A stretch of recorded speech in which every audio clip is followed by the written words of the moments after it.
I've bought and I've sold several houses over the years, and I've noticed something in that process that kind of defies logic. There would seem to be a correlation between how expensive something is, and a house is certainly expensive, and how logical and practical you would be about buying it. It would make sense that we would never allow our hearts to overrule our heads when buying a big ticket item like that, a car or a house or a boat.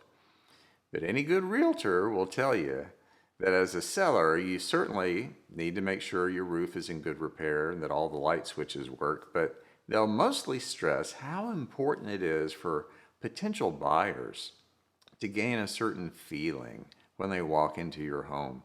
So before it ever goes on the market, you remove most, but not all, of the personal effects. Family photos, the bric-a-brac, the plaster mold of your kid's handprint they made long ago at summer camp. All of this decluttering is called staging because the prospective buyer needs to be able to come inside and imagine that space as their own, not somebody else's. They need to feel that they could live there. And it's also really smart to bake a loaf of bread or a pan of brownies before anyone comes by to take a look, so that wonderful aroma is lingering in the air. The goal is to create a nice warm feeling, the positive sense that this place is home, and that feeling can be even more important than the fact the water heater's 30 years old and is rusting at the bottom. Logical considerations like proving that everything is in ship shape can take a back seat to a sense of things that goes beyond logic. The gut feeling that, yes, this is the perfect home for me. That's not to say any propensity we might have to make decisions with our feelings is a bad thing. I didn't marry Elle because it was the most logical thing to do. I didn't stay up all night with a calculator and run the numbers or compare the pros and cons, mostly because there were no cons, of course. No, I needed to be with her and marry her because that's how I felt. Logic never entered into it. It was about love, and it was the best decision I ever made. And it was a decision made with my heart.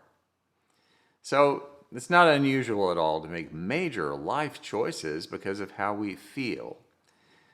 I've lived in several different places in vastly different areas of Texas, in both Southern and Northern California, just outside of Kansas City, and now here in Pennsylvania.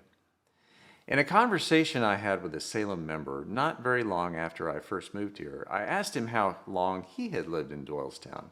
He said he grew up here, his family was from here, and even though his work had taken him away for a while, he always knew that he would come back. This is home, he said. Here, he said, I feel grounded. Now, he knew rationally he could live anywhere he wanted and still make a good living, but no other place on earth and right here feels like home to him. What he didn't know was how many times I'd had that exact same conversation with people, no matter where I have lived. Because if you find a place that feels like home, wherever that may be, all the logic in the world that says that you might actually be better off somewhere else, that's not going to pull you away from home. You've made a choice based on how you feel. And again, that's not a bad thing at all. It's a good thing. I have a slightly different perspective about home. I need to feel at home as much as the next person, but I've lived so many different places. I found that where I am geographically is less important for me than who I'm with. I'm at home and will always be at home wherever Elle is. She's my grounding. She's my home. Well, now that we're looking forward to Salem reopening in a little over a month on September the 12th, excited about that, and we're increasingly resuming activities where we meet and talk to each other face to face, my personal calendar has really been filling up with people wanting to get together with me for coffee and conversation. It's like the floodgates have opened, and I absolutely love it. Sometimes I visit with people about nothing in particular, we just catch up, but usually it has to do with the church. For instance, someone wants to learn more about Salem, they're thinking about joining, and they'd like to decide if they would really like to join us. When I have those conversations, I never attempt to do a hard sell or toot our own horn about the church.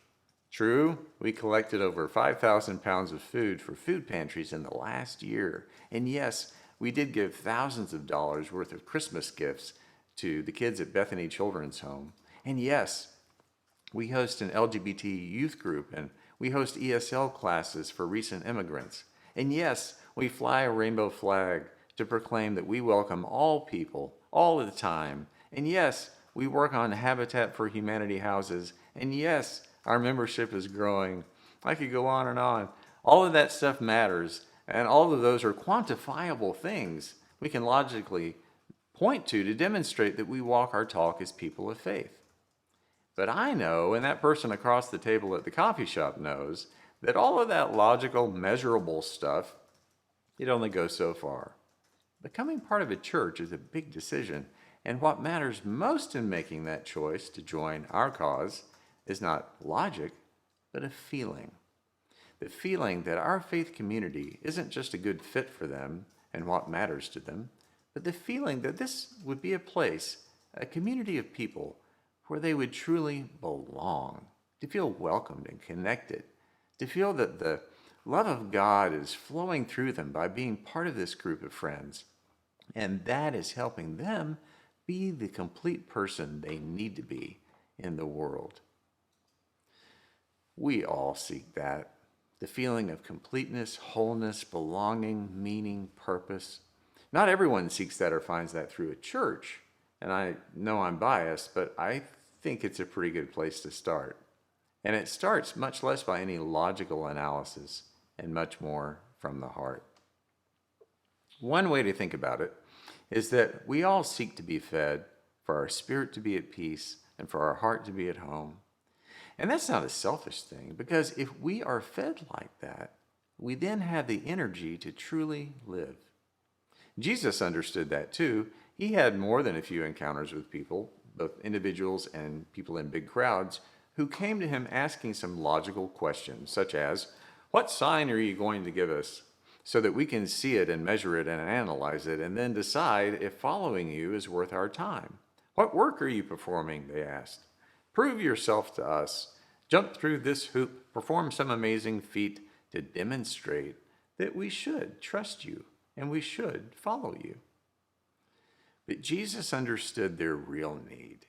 He could prove himself all day by walking on water or turning water into wine at a wedding.